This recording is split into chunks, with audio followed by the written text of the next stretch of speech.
양천구 목동 토지거래 허가구역 지정 기간이 다음 달에 만료됩니다.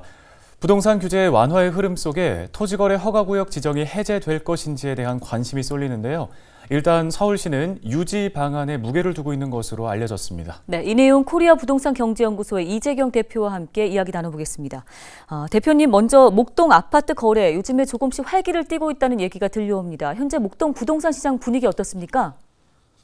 지금 부동산 시장을 보면 작년 7월까지 급등한 가격을 하향 안정화시키고 있다라고 볼 수가 있습니다. 지금 목동 아파트를 보면은 호재가 많이 있거든요. 재건축 안전진단 통과, 또한 금리 인하가 서서히 안정을 찾아가고 있고, 허가구역 만료가 다가오고 있죠. 그래서 올 2월에 보면은 1월에 비해서 거래 건수도 한 2배 정도 많아졌고, 또한 매수 심리가 조금씩 회복되고 있는 모양입니다. 고점 대비 약 한 20에서 30%가 떨어졌으니 급매물 유지로 지금 소화가 되고 있는 과정이고, 요즘에 보면 한 평균 2억 정도는 회복됐다라고 볼 수가 있습니다. 그래서 이러한 것들은 지금 기간 조정을 거치고 있다라고 볼 수가 있습니다. 네, 토지거래 허가구역 지정 이후에 투기 억제 등의 실질적인 효과가 있었다고 보시나요? 투기 억제 효과가 있었죠. 목동 아파트는 지난 2021년 4월부터서 지정이 되어 있어서 갭 투자들은 할 수가 없었고 실수요자만 살 수가 있었죠. 지금 보면은 토지거래 허가구역으로 지정이 되면은 부동산 거래 전에 매수자가 매도자가 공동으로 구청장 허가를 받아야 되죠. 허가 요건을 보면은 주거지는 6제곱미터 그러면 한 1.8평 되거든요. 목동 아파트 같은 경우 보면 지분이 한 20평 이상이 되니까 다 허가가 되죠.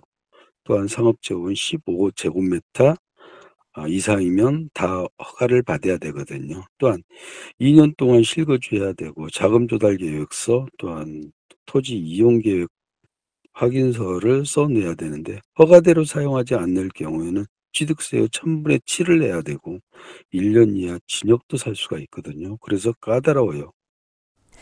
네, 목동은 재건축 사업에 속도가 나고 있는 상황인데요. 혹시 토지 거래 허가 구역이 문제가 되고 있지 않은지, 특히 부동산 침체기인데 좀 거래 절벽을 유발한다는 지적도 있는데 이 부분에 대해서는 어떤 의견이십니까? 네, 재산권은 소유권은 자유롭게 사용 수익 처분을 할 수 있어야 되는데 허가구역으로 지정이 되면 권리에 많은 지장을 받죠. 그런데 주택은 가치재이기 때문에 어느 나라나 정부에서 시장 개입을 합니다. 그런데 재건축은 헌집 죽게 새집 다고 하면은 가격이 오를 수밖에 없지요. 그런데 요즘 정부에서 규제 발표가 너무나 많이 나가는 것 같아요. 예를 들어서 20년이 되면은 그냥 안전진단 요건만 갖추면 안 해도 된다. 또한 용적률을 300에서 500%까지 준다. 그렇게 완화해 준다라는 것은 이러한 것들은 부동산 투기를 부추길 수 있는 정책 수단이 될 수 있습니다. 네, 정부의 부동산 규제 완화 기조에 맞춰서 서울시가 토지거래 허가구역을 곧 해제한다, 그렇지 않을 것이다 등의 여러 관측이 나옵니다. 대표님께서는 어떻게 전망하세요? 네, 서울시에서는 거래 활성화보다는 가격 안정에 역점을 두는 모양새입니다. 그래서 재지정적으로 무게를 실는 것 같습니다. 그런데 재건축은 지금 시점에서 한번 생각해 봐야 될 요소인 것 같아요. 부동산 가격이 중위소득으로 봤을 때도 지금 약 17년 동안은 모아야 집 한 채 살 수가 있거든요. 지금도 집값이 너무 높다는 거죠.